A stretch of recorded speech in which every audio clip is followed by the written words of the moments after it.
நான் அடிக்க வரும்போது நீ அதை வச்சு தடுக்கணும். நான் இப்படி அடிக்க வரேன்னா லெஃப்ட் ஹேண்ட்ல வச்சுக்கோ. இதை அது அடிக்க வரும்போது இதுல தடு. இப்ப நீ பஞ்ச் பண்ணு. நீ இதை தடுத்துட்டு அப்புறம் நீ என்ன பஞ்ச் பண்ணணும். இங்க பாரு, இது கூட இங்க பாரு. பச்சை அடி பிச்சுக்கறனா இப்ப நீ என்ன பஞ்ச் பண்ணுவோம். எப்படி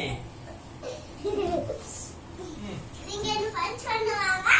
இல்ல இன்னொரு வாட்டி பஞ்ச் பண்ணி நீ என்ன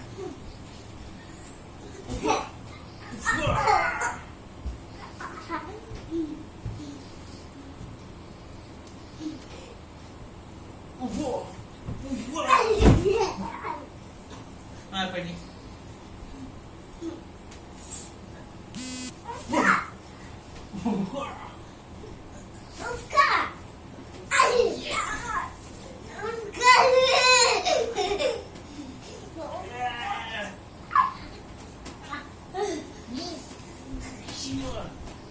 One, 2, 3.